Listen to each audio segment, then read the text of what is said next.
What's up, tribe? How you guys doing? We are back. Y'all got a double header out of me tonight, okay? Y'all got a 2-for-1 out of me tonight, okay? I am live on both channels, but I made the Really Be TV channel is a members only chat. But feel free to head on over to Really Be TV reviews. Tracy just put the link in the chat. Matter of fact, I'm gonna pin that one. I'm gonna pin that comment. And you are more than welcome to go over there and chat freely in the chat, because I really try to keep all my reviews on the main channel. I really try to keep I really try to keep all my reviews on the review channel. But I know we've been talking about this on the main channel, so I did want to make it available to everybody. So yeah, but feel free to go over to my review. Something just failed. To my review channel. So I did go over there and watch. I know, right? I'm told y'all I'm trying to get my mojo back. I'm trying to get my review mojo back. I'm trying to get y'all these reviews in a timely manner. I'm working on it. I got to, because I'm revving up. I got a lot of stuff coming up. But I did go watch. Now, I will say this. The documentary on Abercrombie, it's called it's called White Hot. And it's the rise and fall of Abercrombie and Fitch. It is on Netflix. It is not a long documentary, and it's actually a really good documentary. It doesn't get caught in the minutia. It doesn't get redundant.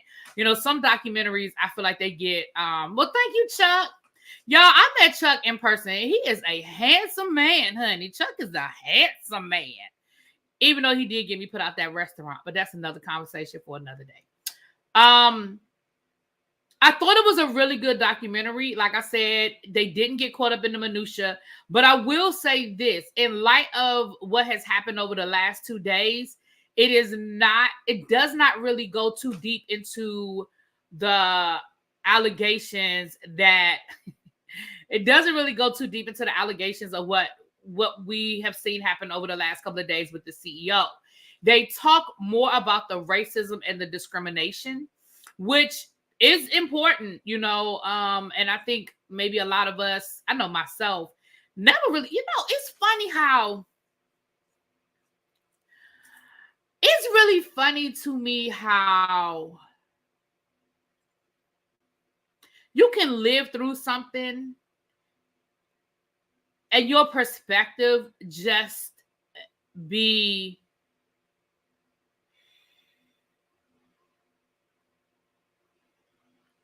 so different based on your proximity to it and your age.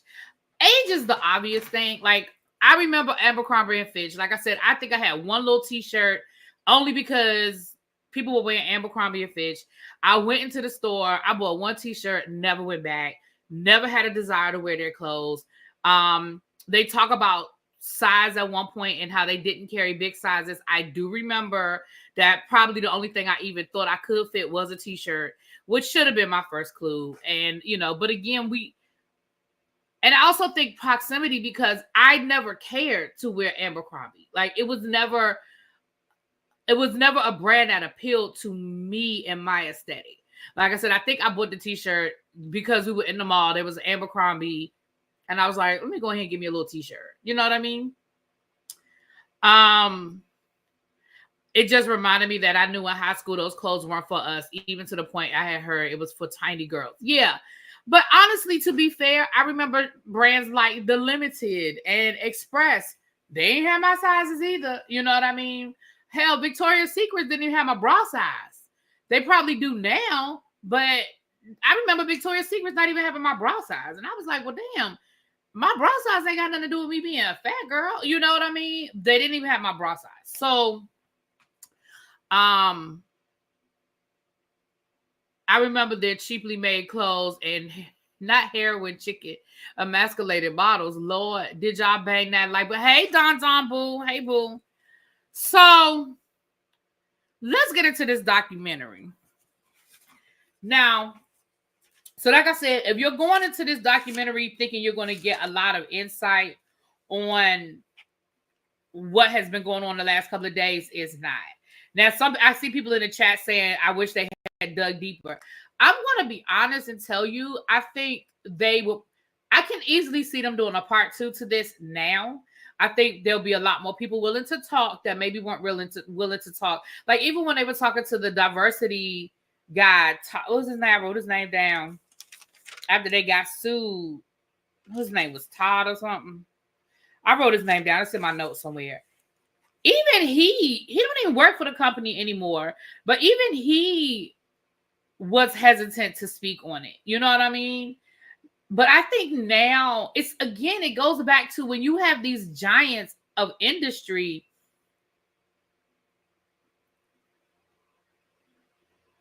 Even when people are no longer attached to the company, because these people have so much power, I think they're still afraid to really speak because of any backlash or being black, scared of being blacklisted, or blackballed, I should say.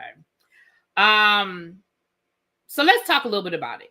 So the documentary, it starts off basically talking about what Abercrombie and Fitch was like in the 1990s, going into the 2000s. It was preppy. They talked about mall culture, and again, mall culture is something. As I was watching the beginning of this documentary, I was thinking about people like Xavier, and I love you, Xavier, but I mean, I'm talking about your age, baby, who will never understand certain things that were a part of our life. You know what, Tracy? He might be on tape. See, now that we have another perspective, you're right. He may very well be on tape. Interesting. They talked about mall culture, and they talked about how, this was the place to be. They talked about how back then advertisers had more of a control on fashion trends and guiding and telling us what was in, what was chic, what was the hip. They were a lot more had control because there was no social media. There was, magazines controlled everything, and teen magazines definitely controlled the narrative and controlled, the pictures and what we saw. What I thought was interesting was they talked about, and I have to be fair, again, for those of you guys who remember, right, the movie called Mallrats, exactly. And I remember there was one kid saying how he had to lie to his parents so that so they could go hang out at the mall. I was one of those kids that had to lie to my parents because my mom's attitude was, you don't have any money, you don't have no business being at the mall. Like, why are you going to the mall and you don't have any money? Again, she didn't understand the culture of we're just hanging out. We're just going to sit in the food court. We're just going to go in stores and window shop. Like my mama, first of all, my mom is not a window shopper. Never has, never will be. She is not one of those people. And number two, her generation, especially being a Black woman, Black man, you didn't hang out places, especially places like malls and stores, and you didn't have no money. That was the invitation for trouble. You know what I'm saying? That was the invitation for somebody to accuse you of doing something that you may or may not have been doing. We don't even have malls like we used to. Like now, most of the new malls that they build are these like town centers where the stores are outside and you walk in and out, in and out, in and out. You know what I mean? Outlets are a big thing now. Like I remember having to drive 2 hours to get to the closest outlet. Now I got an outlet 20 minutes from my house. So they definitely did a good job of kind of giving people that insight, especially people did not grow up in that timeline. They also talked about the introduction of sexuality in advertisement. And rightfully, Abercrombie and Fitch did not start that trend. That really was ushered in by Calvin Klein. And I think they did a good job of speaking to that. Again, for those of us who remember Calvin, going back to the Brooke Shields days. No problem, Pam. I'll call you when I get off of here, boo. I was gonna call you when I get off here, girl. But I remember going back to the Brooke Shields days, right? Of nobody comes between me and my Calvins. You guys, if those of you who remember the Calvin Klein when they first came out with that unisex cologne, Calvin Klein 1 cologne or CK1. It was called CK1. And remember that advertisement with the man and the woman on the swing naked, and it was so controversial. And these models were young and like Chuck said, just rail thin, right? So Calvin Klein really sort of brought that sexuality in, if I'm being honest.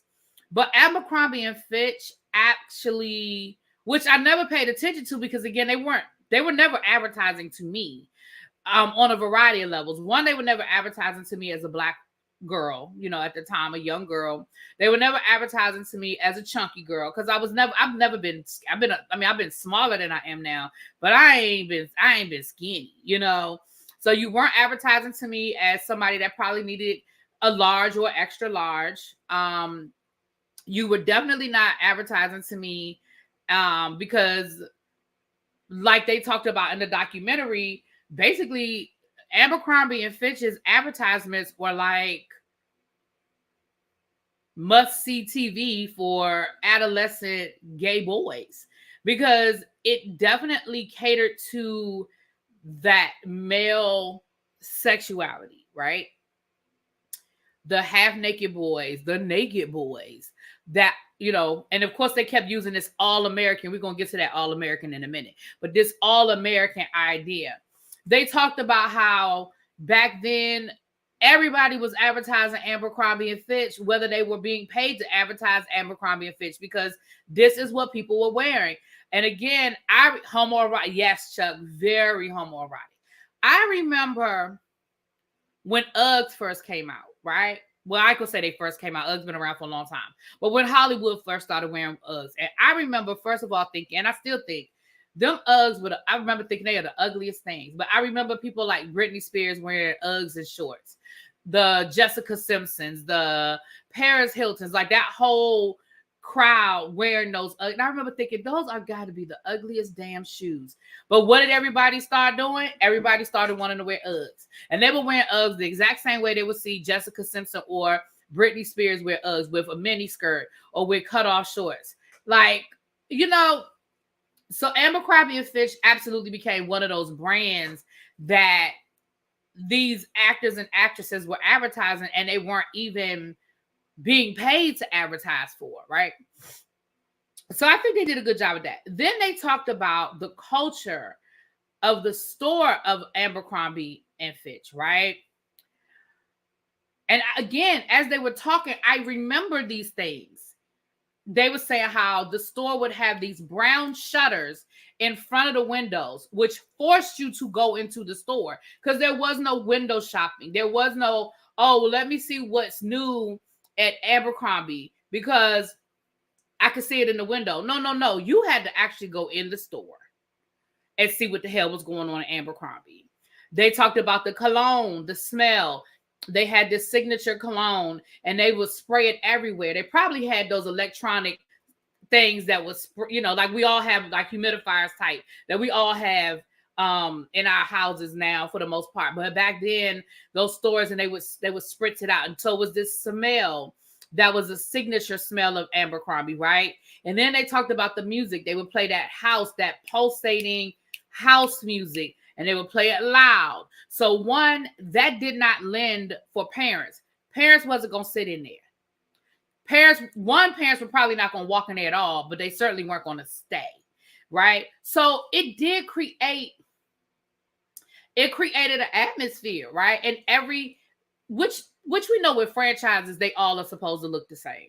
So they talked about that in the beginning, and I think they did a really good job of giving you, for those of us who were not, for people who weren't around, to get it, to understand the culture, to understand what it was like in that timeline where we were, teen culture, mall culture, and all of that, right? I remember walking past the store in the mall, and it never pulled me in. Right, like I said, I remember I went in there, I promise you, I probably went into an Abercrombie store maybe twice in my life. One time I bought a t-shirt, and I remember having one damn shirt. Like I just did not have a desire to go back. And honestly, when I look back on it now, I don't want to invent a scenario, but they talked about how there was also this culture of almost rudeness. Like they almost, trained the employees to just be indifferent. I won't say rude, but indifferent. You know how now you walk into a place and you want people to say, hey, good morning, how are you? Good afternoon, can I help you? It was almost like they were trained to do the opposite, right?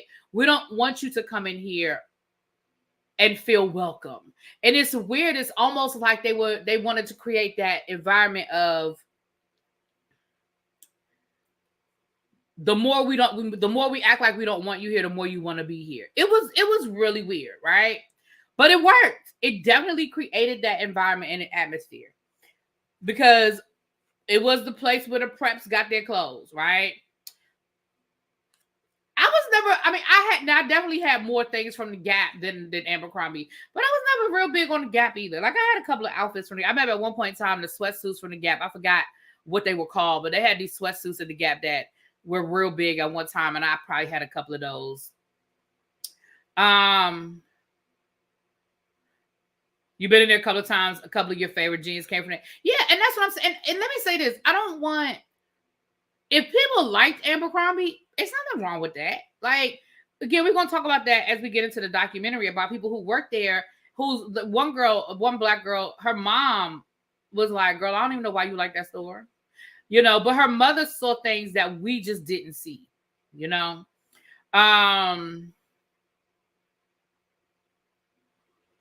Not the cheap ass $70 jeans that ripped after one wear, child. They weren't inclusive at all. I shopped A&E through the 90s and Gap. American Eagle. Is that A&E you saying American Eagle? Okay, so then they sort of go and they talk about Lex Wexner, who we talked a little Les Wexner, excuse me. We talked a little bit about him as it relates to Epstein as well. But I remember the Spiegel catalog, child. I used to love going through Spiegel and pointing out all the stuff I was never gonna buy. But anyway, but they talked about how he, you know, they used to call him the mall. I didn't write it down, but they said like the mall. Damn, what did they call him?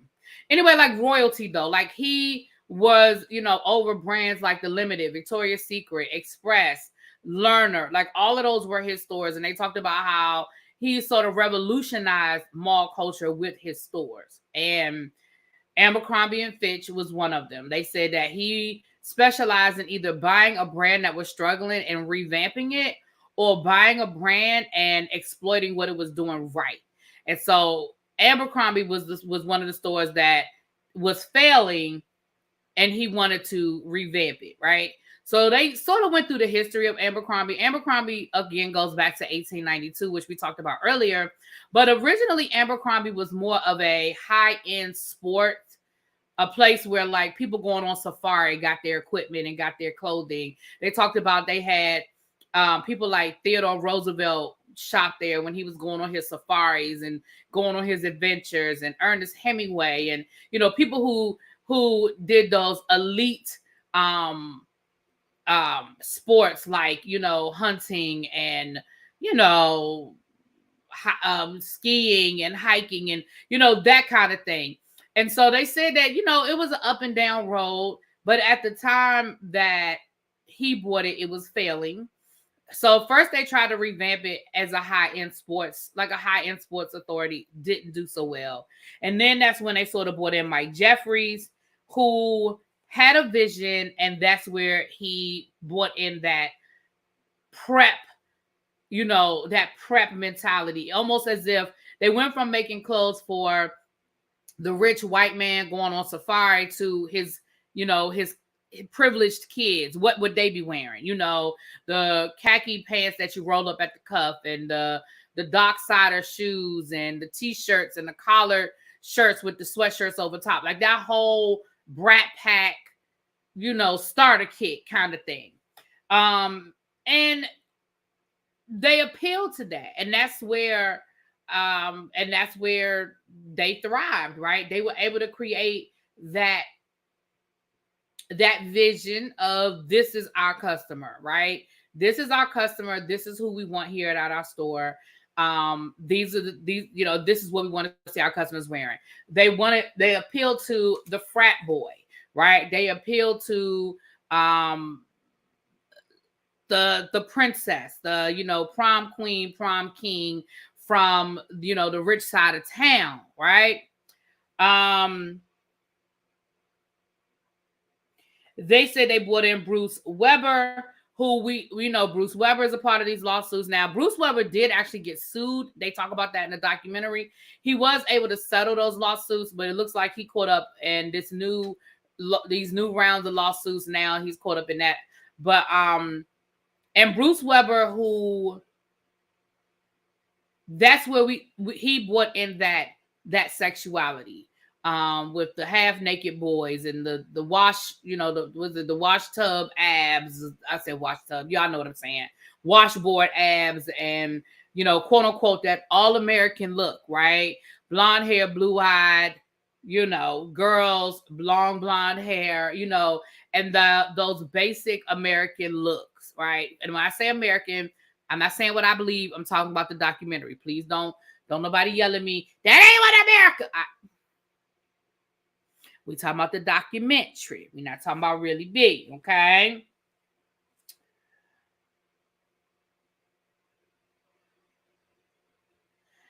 They actually, so recruiters would go out into college towns and bars and fraternities and sororities to recruit people to work in the stores, to recruit the models for these ad campaigns. And they actually had a book. Recruiters actually had a book that they had to use to rate people before they tried to recruit them. For example, here's some of the things that were allowed, that were not allowed. Your hair had to be straight.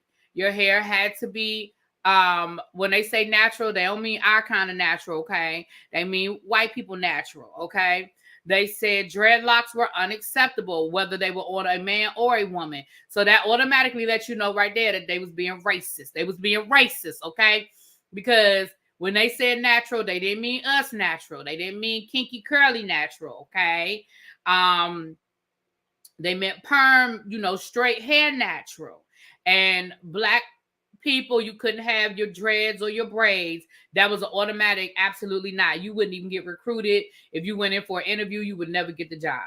Gold chains on men, never acceptable. So no men could ever wear gold chains. So y'all already know who they were targeting when now this is stuff that was written. This was written in the manual, you guys.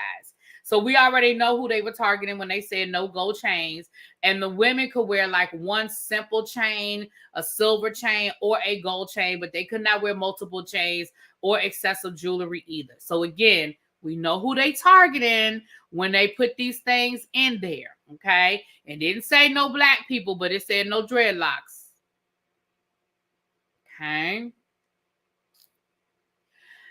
They described what they were looking for as the natural American classic look. That was the Abercrombie and Fitch look. They said that Jeffries was a micromanager. He would do multiple pop-up visits at any time. Pam, listen, me too, girl, because I wish I had applied too, girl. They said he would do pop-up visits, and they said they would literally start planning when they knew he was coming. They would start planning a week in advance to make sure there was absolutely no dust and no dirt, no this and no that. And they also made sure that the people that were on the schedule on the days that he was planning to be there had the look. Now, when he did his pop-up visits, I guess you just had to deal with what you dealt with. But when they knew he was coming, that was the expectation. Now, I'm going to be honest with you. I have worked retail. I've worked at Target. I worked at Walmart. I worked at Lane Bryant. I worked at a shoe store when I was, it was called Précis. Where else have I worked? I'm trying to think of other retail that I worked. I feel like I'm missing something. I never worked at Ashley Stewart. But I feel like I'm missing another store that I worked at.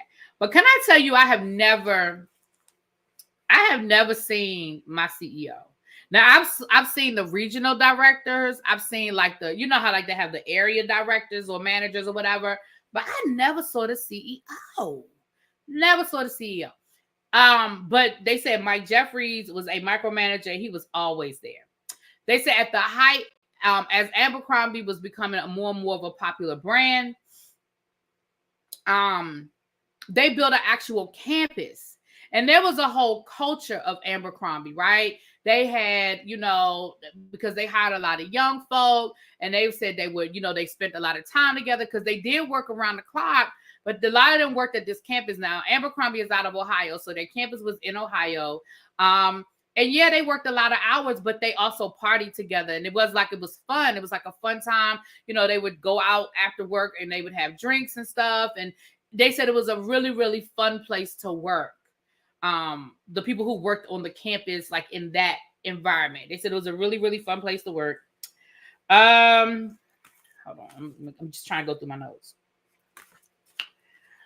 Okay. Okay. So then we start. So y'all know where we're going with the look and the all-American look and all that good stuff, right? Then we start getting into the claims of the racism. So they talk about the graphic tees, and they talk about how they put out these graphic tees. Now, graphic tees and stuff, y'all know I love me a graphic tee. We still love our graphic tees. But Abercrombie had these graphic tees that were very racist, right? That bought into a lot of the stereotypes. They had a whole series of graphic tees that dealt with the Asian community, that had the stereotypes of Asian Americans with the hats and the tiny eyes and, the traditional garb. And they had, there was one where they were talking about, right, there was one shirt in particular where they were saying that it was about a Chinese laundry, and it says won, as in like wonton. Won is good, but white is great, or something to that effect, or how many wands does it take to get white, or something. It was something about being white, child. I should have wrote it down. I knew I was going to forget what they said. And then they had others about, they had one about, they had some about the Latino Americans. They had the stereotypes of like a burrito and the big sombrero and everything. And so this was one of the first times, at least in the documentary, this was one of the first times two Wongs make it white. Dated. Thank you, Diamond. I knew I should have wrote it down. Two Wongs, Wongs, make it white, White. Thank y'all. I knew I should have wrote it down. That's my fault. I know my memory is bad. I don't know why I didn't write it down. And so there was a protest that was led by Asian Americans. And here's what was pissing me off. And this is why I know they need to do a part 2 to this documentary, especially now that this man has been arrested and with these lawsuits that are going on. Maybe more people are going to be honest and maybe more people are going to speak out. But let me tell you what was pissing me. Let me tell you what pisses me off. What pisses me off is people justifying racism. Listen, if you grow up privileged and you'll grow up sheltered, and maybe you ain't know that you was doing something wrong, or you were doing something that was a little insensitive because, hell, you was allowed to do it and you saw it and your bosses approved it. That's one thing, that when you were 20 years old, you came up with this t-shirt that you thought was funny and you realized, damn, it wasn't that funny. It was really kind of racist. That's one thing. But for us to be 20 years later and y'all asses is still sitting on this documentary trying to justify that shit, baby, that thing pissed me off. Because that one guy who used to be the editor-in-chief of the Abercrombie newsletter or magazine or whatever, and he was like, yeah, those t-shirts were bad. But let me say this. I mean, there were, Asian Americans that were on the team that made the t-shirts. See, that's like saying I got black friends. Don't do that. Because number one, so the fuck what? That doesn't change that it was racist. Number two, you got one, maybe two Asian people in a room full of white people laughing, thinking it's funny, that are probably their bosses. What were they supposed to say? Were they supposed to stand up in the middle of the room and be like, yo, this is some racist shit? And maybe they could have, but let's just call a thing a thing. People need their jobs. People are working and they're sitting there and then maybe they were uncomfortable. Maybe they weren't. I don't know. But again, this is 20 years later. I would much rather you have just said, yeah, those t-shirts were really bad, and we made some, we really made some, we made some bad judgment calls. Just leave it at that. Don't try to justify that shit and be like, well, it was some Asian people in the room. They ain't say nothing. So the fuck? I didn't like that. And then I didn't like that other lady, that white lady, talking about, well, you know, as soon as we realized, you know, we pulled all of those t-shirts. You pulled the t-shirt they were protesting about. Y'all didn't pull all them shits. Y'all pulled that t-shirt that they protested about. So again, don't sit here 20 years later and try to act like y'all did the right thing, because y'all didn't do the right thing. Y'all made some racist shit and just be like, you know what, baby, when you know better, you do better. That was some racist shit we did. But don't be sitting here y'all know how I feel about people pissing on my leg and tell me it's raining. Don't do it. Hold on, y'all. Hold on a second. Let me play my commercial. I'll be right back. Let me play my commercial. Y'all get y'all black girl vitamins. Let me play my commercial. I'll be right back.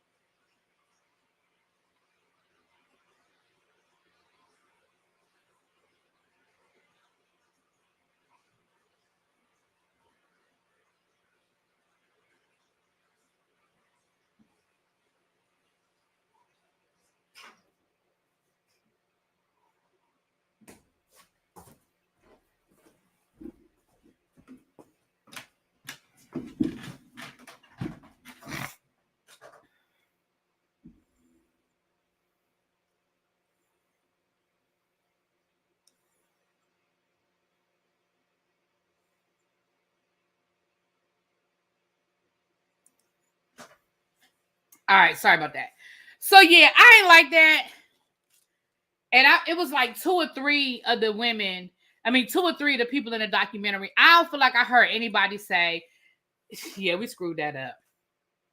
You know what I'm saying? She was loud and proud about that 85% markup on the t. Right. She was like, I mean, t-shirts are cheap to make. I mean, we had like an 85% markup. Right. Didn't Gucci try that? Yeah, child. They're never going to admit it because they don't feel bad. Ooh, Vintage said they ain't going to say it because they don't feel bad. Ooh. Okay. So the Asian group protested. And like I said, they pulled that one. Okay. Now,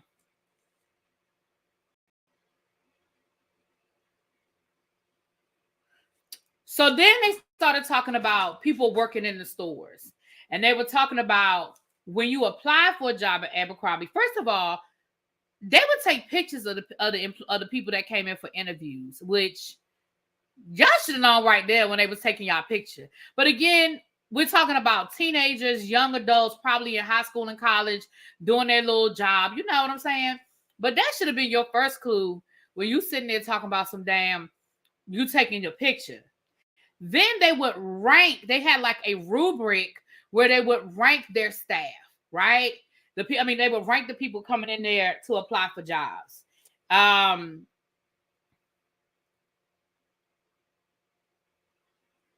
They had a Roman sandal I wanted until they pulled that stunt. Ooh.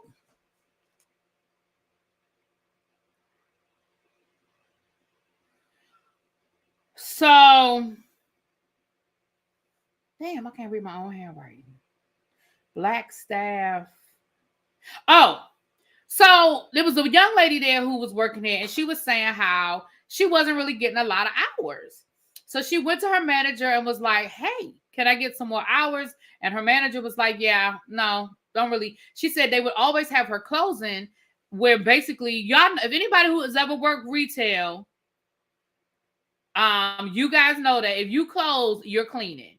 You are vacuuming, you are folding, you are taking out the trash, you are wiping the fixtures down. You know what it is if you close a store, if you work retail, you know what you're doing. I mean, I've never worked fast food, but I'm sure it's pretty much the same thing when you work in fast food. You got to pull the trash and do all those things, right? So she said she was asking for more hours because she was like, hell, I'm tired of, cleaning up every night. I want to be able to go in and leave too. And her manager was like, yeah, no, we don't have any daytime hours. We don't have anything else. This is basically all we have. So she talked to another friend of hers who was willing to switch with her and said, look, you can, I'll take a couple of your nights and you can work during the day. We could switch hours. Her manager still told her, no, you can't do that. Your hours are your hours. You can't work hours that basically you can't work anything other than what we tell you. She said, and then she noticed that basically she wasn't on the schedule anymore until finally, basically she just didn't have no hours and she realized that she was fired. She said she was never really given a formal "you're fired." Obviously, she was never given a reason. Just once she complained about her hours, all of a sudden she wasn't on the schedule at all. She said when she complained to her mother was like, girl, I don't understand why you ever wanted to work there anyway, because it was clear that store ain't for us.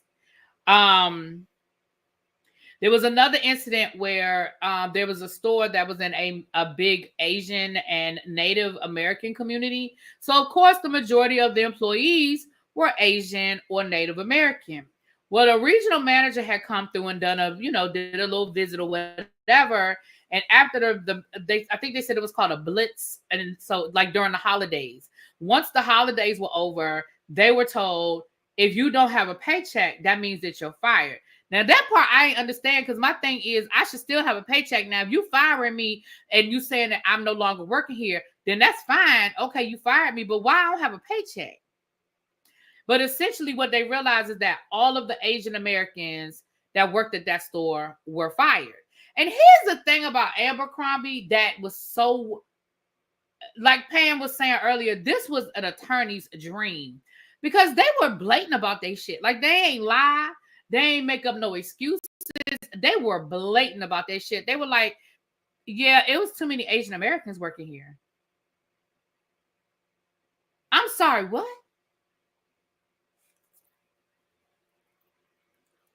You just gonna tell me that?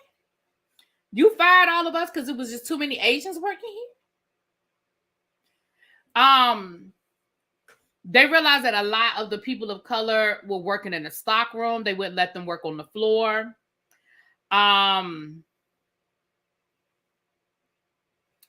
there was another guy who was Filipino who he was fired.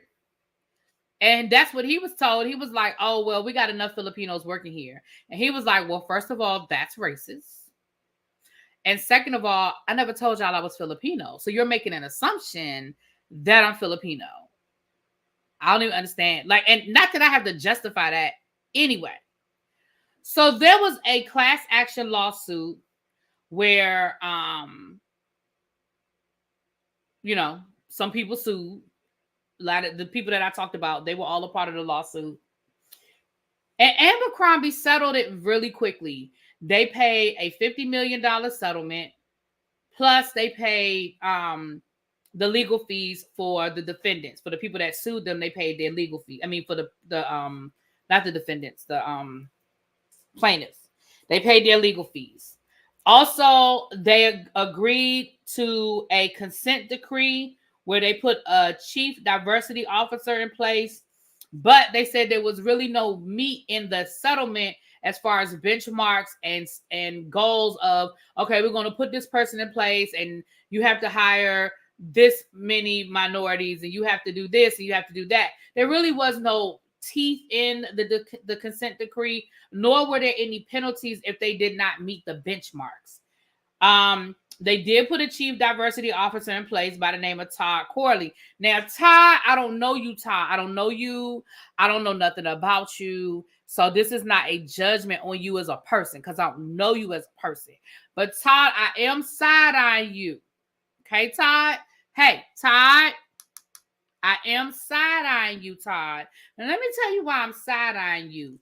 Because you sounded real apologetic. Because yes, it sounds like they did increase the amount of minorities that were working at the stores, but it does not sound like they did anything more outside of that. It doesn't sound like they put any type of diversity, inclusion, implementation of anything, any sort of acceptance of what the Abercrombie culture is. They didn't change the perception. The advertisement didn't change. Like none of the visual of Abercrombie changed, other than you hired more people in the stores. None of the top executive staff changed. It was still a white man's world. You know what I mean? So, and then when you were sort of called to the carpet, I felt like you was real apologetic. Like I felt like you don't even work for that company anymore. And I didn't even hear you say nothing like, well, I had my hands were tied. They really wouldn't let me do much. I did the best I could under those situations. Like even when they asked him about it, he was like, well, I just don't really want to comment on that. He said, but you can basically what you think my reaction was, that's pretty much what my reaction was. Then put your chest in it. Say it. You don't work for them people no more. You agreed to do the documentary. Say it with your chest. Don't have us assume how you felt or assume what you went through or assume that they made your life hard. Tell us. Did you ever meet with Mike Jeffries? What did Mike Jeffries have to say?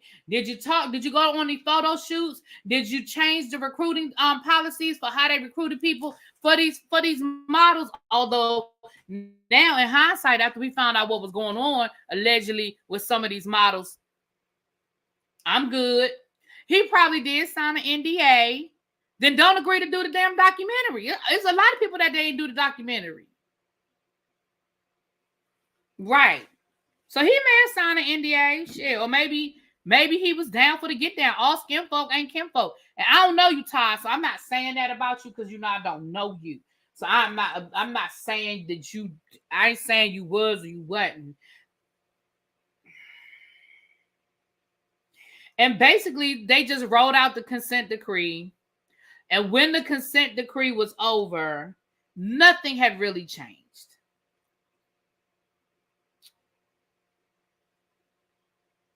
They said that Mike, that the CEO, that he was obsessed with traditional male-female roles, even though he is gay. They said if he wasn't openly gay, early on, he was married, he had children, but they did, later on, obviously, we know he had a partner, and he definitely lives his life as a homosexual nowadays. But at the time, people weren't really sure about his sexuality, but they say he was very blatant.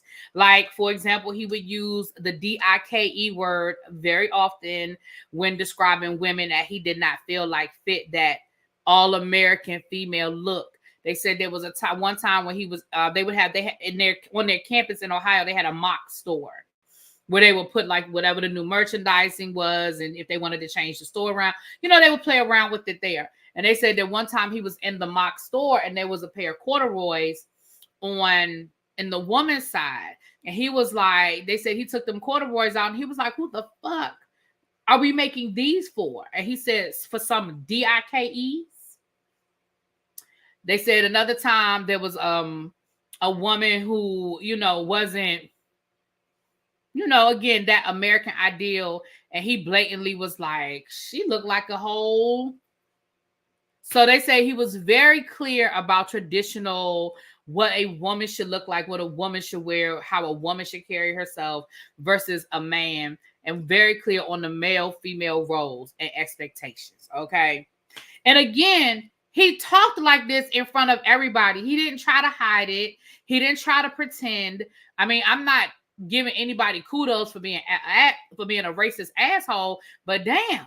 Like, you knew what, that's what I don't understand how they got away with this shit for so long, because he wasn't hiding it. Like, he was not hiding how much of an asshole and racist he was. We ain't even talked about the stuff he got arrested for this week, okay? This is just his everyday, how he ran his company. I don't understand why they didn't have more fucking lawsuits. All right. Hold on. I feel like I'm missing some of my notes. Hold on. Let me make sure. No? Okay. Like I said, the documentary really isn't that long. Many white gay males favor conservative values. Look at the man who runs Grindr. Trash. Ooh, okay. That was the 80s and 90s. It was like Lululemon and black women being off-brand for them. You know what? I'm going to go back and look at that Lululemon documentary. I said I was going to watch it and I never did, but now I want to go back and watch it. See, I wrote this on my notes. Unapologetic about exclusion. I wrote that in my notes, right here in my notes.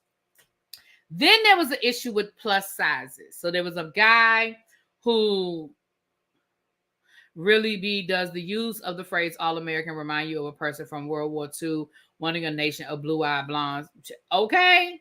Absolutely. Absolutely. When he was neither blue-eyed or blonde. Mm-hmm. So then there was a case where was a guy there. He was a gay man, and he was a thick gay man, and he was saying how he realized that basically.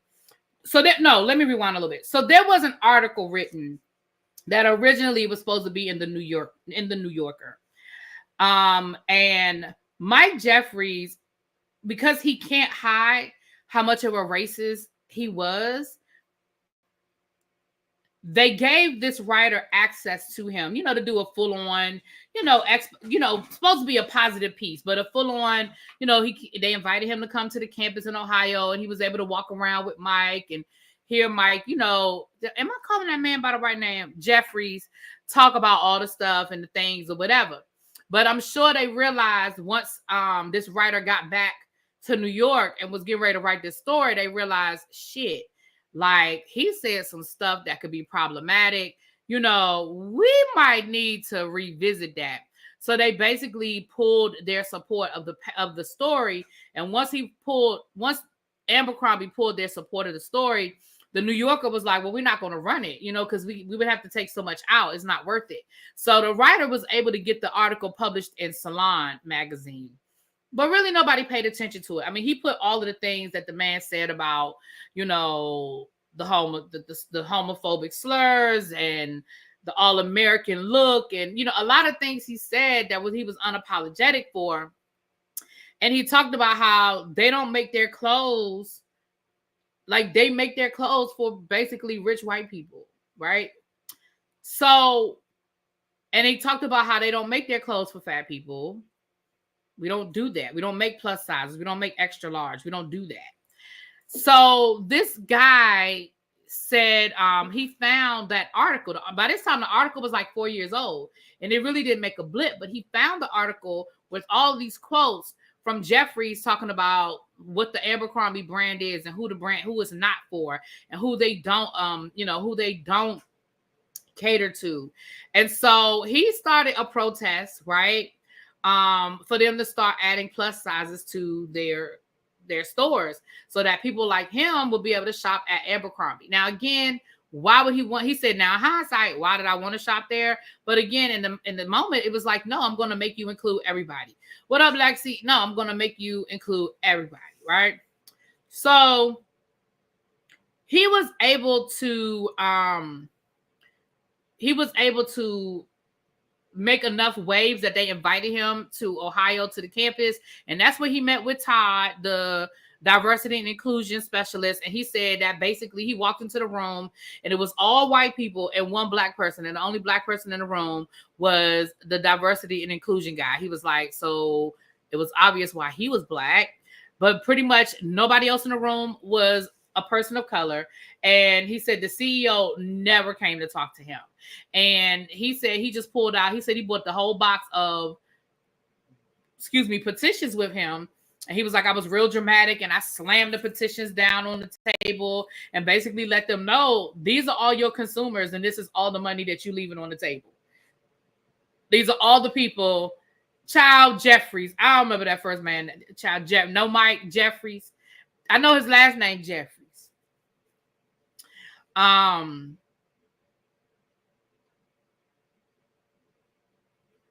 Oxtail wontons, green tomato, crumble, nestled in a bed of hot cha-cha with a creamy mushroom. Child, Lexi, you be cooking like you Emerald Lagasse or something, girl. I'm sure that sounds good with a honey jerk drizzle. That sounds good. I don't even like oxtails, but I'd try that. So that was me working in HR, shaking my head. It was horrible. Right. So, and basically he was trying to let them know, look, this isn't even about, like, at this point, this isn't even about being inclusive. This is about business. Like, look at all the money y'all leaving on the table. Like, these are thousands and thousands of protests from people who are like, look, I can't fit your clothes. I would shop there if I could fit your clothes. I would come in there if I could fit your clothes. But ultimately, the CEO, his attitude was, but I don't want you here. So, right, Mike Jeffries. Yeah, okay, so I was saying it right. Mike Jeffries, okay. So basically, they don't want, like, they're letting you know they don't want your money, right? So, I already talked about that part. So then there was a lawsuit from a woman who is Muslim, and so she wore a hijab. I don't see your truck. You said CVS, huh? I don't see your truck. You said CVS. You must be talking to somebody in the chat. I don't know what you're talking about. Okay. So then she went for a job interview. Her friend was already working there. So she went for an interview at Abercrombie, right? And she wore her hijab, and it was black. The one she wore was black for her interview. And she said that the manager was like, oh my gosh, you know, you'll be hearing from me soon. I'll be giving for your start date. She never heard about a start date. So her friend called her and was like, girl, you ain't heard from the manager? And she was like, no, I haven't heard. And the manager, she's like, oh, well, my manager said everything went well. I don't know why you haven't heard from her. So basically they told her that they could not hire her. Well, she actually, well, I'm sure it came out in discovery in her lawsuit from her interview with it. They actually wrote it in the notes, black hijab, right? And so they said their policy was no black. And because she wore black to her interview, that's why she didn't get the job. So she sued. She told her mom, she actually said she told her mom about it. And her mom told her to refer her to CARE, which is an organization that helps defend the rights of people who are being discriminated against for religious reasons. And so, right, I ain't begging nobody to spend my money either. And so they filed a lawsuit against Abercrombie, and Abercrombie lost it on, they lost the lawsuit, but they appealed it. So when they appealed it,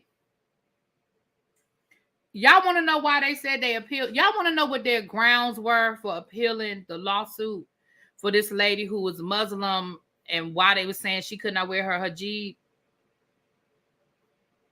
Baby, they said that they have every right to not hire somebody based off of them wearing a hijab. And they have every right to not hire somebody if they don't want somebody in their store wearing a hijab. Like, the lawyer really should have told them this ain't a good idea.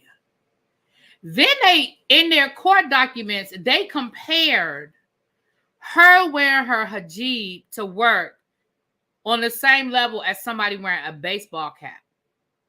They were like, well, we wouldn't allow somebody to wear a baseball cap while they're at work, so why would we allow her to wear her scarf? Mind you, they were saying her scarf and not hijab.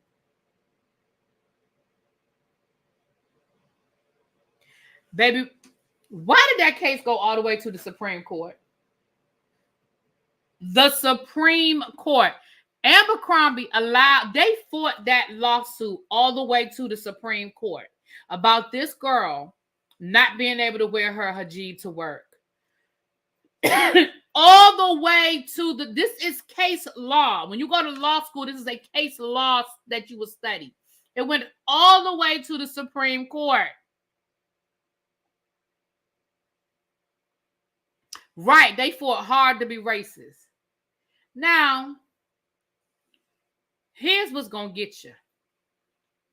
It goes all the way to the Supreme Court, and it's almost a unanimous decision in her favor that says, yeah, that's even Scalia was like, yeah, that's even too racist for me. Like, no, y'all can't. Y'all don't have a right to do that. Y'all can't stop that girl from wearing her hijab, and you can't discriminate her against her because of it. No, you do not have that right. Even Scalia said, yeah, that's too racist even for me. Ask who the one dissenting vote was that said, I don't see no problems with what Abercrombie and Fitch is saying.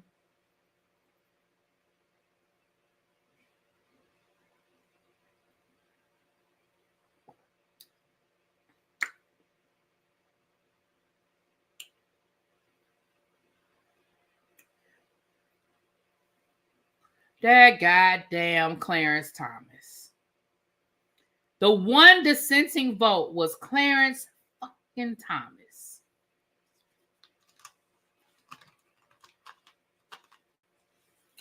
I said, you just keep finding ways to fucking embarrass us. You just keep finding ways.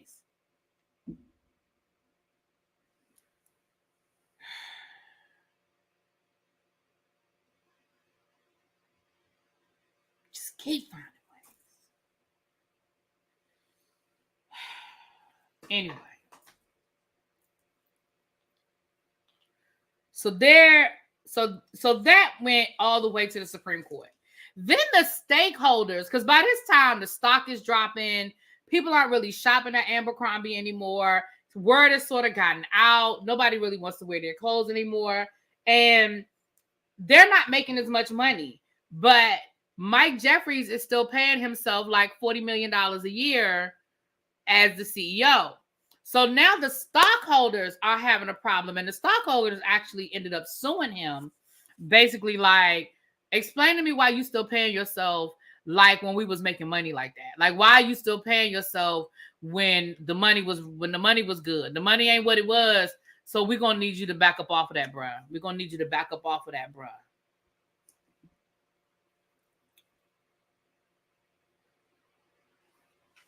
Hold on. Was that my? Oh, is that it? That was pretty much. I mean, from there they started talking about how eventually Mike Jeffries got fired. They said one day the stakeholders called him on a Sunday. They said that he never come back to work. He said that was it. He never came back to work. And they said, honestly, in the years since then, not a whole lot of people have actually seen him. Like, he's kind of become sort of a recluse. And they talked about they have a new CEO and how the company still is really floundering, but they have become a much more inclusive company, doing all the things that they should have been doing all along, child. Right, stock dropping, and he was giving himself raises. Absolutely. So I would say this again, I think it was a really good documentary, but if you are watching the documentary thinking it's going to get into all of the accusations that we are hearing about, that we read about earlier today in the lawsuit, it's not. They do talk a little bit about the photographer, because they do talk about that in the documentary, but again, those lawsuits were settled, and they really don't get into the details. I fully anticipate that somebody will do a part 2. It may not be Netflix, it may not be the same production company, but somebody is going to do another documentary, especially in lieu of all that we know is going on now.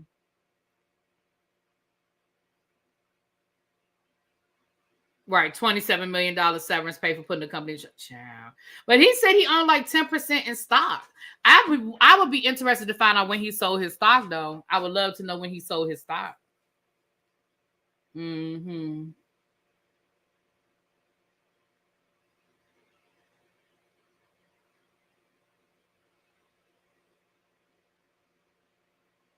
Not your Tubi gonna have one by next week.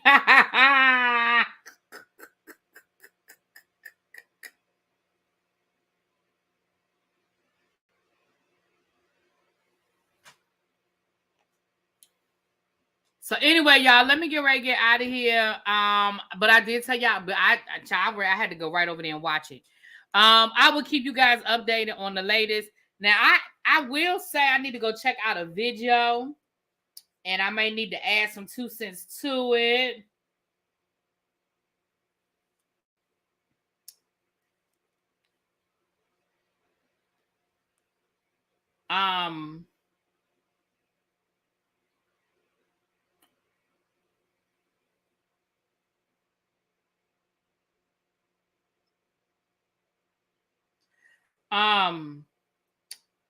Storm Monroe has an interesting video that I need to go check out.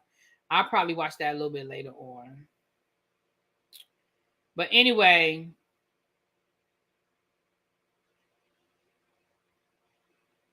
Lord, it's another Vince McMahon lawsuit. Vince McMahon, Linda McMahon sued over WWE Ring Boys.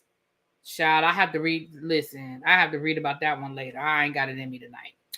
All right, y'all, I'm about to get out of here. I will talk to y'all later. Mwah! Peace.